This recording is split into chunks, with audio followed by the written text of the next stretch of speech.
So let's consider boron trifluoride, BF3. And in the last chapter, when we drew Lewis structures, we saw that boron is one of the atoms that can be under an octet. So it's happy with 3 sigma bonds to fluorine, no problem. Doesn't have an octet, but boron's okay with it, as well as aluminum, beryllium, etc., etc. Now, boron is 1s2, 2s2, 2p1. It has 5 total electrons. And if you think about this long enough, the 1s and 2s orbitals are like big spheres, like balls. All right, there's no angles at all. And the 2p orbitals are 90 degrees apart from each other. So you have like a 2px, 2py, 2pz, and they're all 90 degrees. So how in the world do you go from, at best, 90-degree orbitals into the trigonal planar 120-degree angles that we saw through VSEPR? And that's kind of the real question that drives both valence bond theory and molecular orbital theory. How do you go from one to the other? Because right now, it certainly doesn't look like you could have that possible. So Linus Pauling said that in order to make this work, you have to have what he called orbital hybridization. And you can think about hybridization as being like a mixing of orbitals. So if you look on the left-hand side, the above orbitals represent the atomic orbitals, the 2s2, 2p1. And in the bottom, what he tries to show then is that 3 of the 4 orbitals, and again, there's 1, 2, 3, 4 atomic orbitals, and 3 of them hybridize, or they mix together, and they become what he called sp2 orbitals. So instead of having a 2s and 2p orbitals, you end up with 3 sp2 orbitals. So you can see where maybe this came from. The sp2 means 1 part s and 2 parts p for sp2. And each of those has a single electron in it. Now, one of the p orbitals was not hybridized. It's unused, and we'll talk about why that's important. But anyway, in valence bond theory, hybridization means you're mixing atomic orbitals to make equivalent energy molecular orbitals, if you will. The hybrid orbitals are nothing more than things mixed together, all right? And when they mix together, they become all the same energy. And if they're the same energy, this will be important to us pretty soon. Like 2s was lower energy than 2p, but when you hybridize them, they all become the same energy. And if they're all the same energy, then they'll want to be as far apart from each other as they can. This is where the 120-degree part kind of pops in.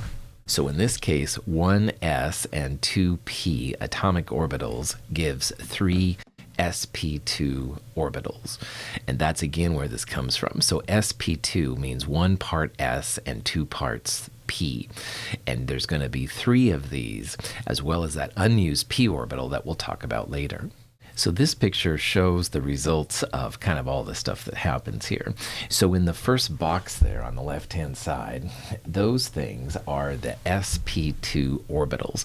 And they look kind of like mushrooms to me. I don't know if that works for you, but that's kind of the best way to describe. This is all based on math and stuff, which we don't need to worry about.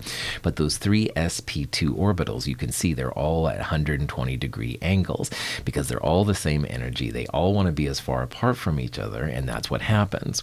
So then if you keep going to the right, on the far right would be the boron trifluoride molecule. The fluoride 2p orbital, those atomic orbitals, come in contact with one of the 3 sp2 orbitals to make a sigma bond. So you can see here how the bond, those sigma bonds in BF3, the boron has an sp2 orbital that connects with a fluorine's 2p orbital.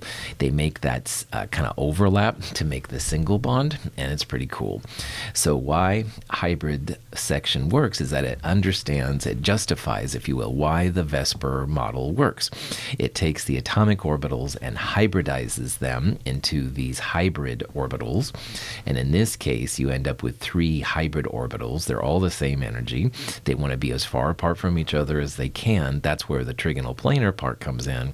And then the single bonds that form, the sigma bonds, they come from an sp2 orbital and the fluorine's atomic orbital. So a couple of takeaways from this.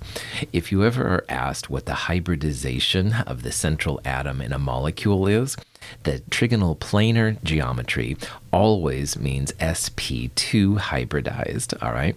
Trigonal planar only results as a result of sp2 hybridization, and that's really an important thing. We're going to see the electron pair geometry will allow us to assign these hybridization terms, just FYI.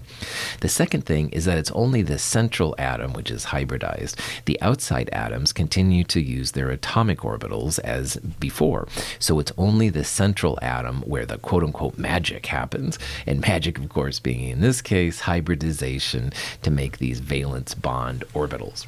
This shows, again, a kind of a summary of all the things going on here. In the middle part, it shows, again, the 2s2, 2p1 atomic configuration being hybridized into 3 sp2 orbitals with that unused p orbital that we'll talk about later. So it's the boron which is hybridized. So that's why if it says, what is the hybridization of boron in BF3, or even sometimes this, what's the hybridization in BF3? If you see trigonal planar, that means sp2.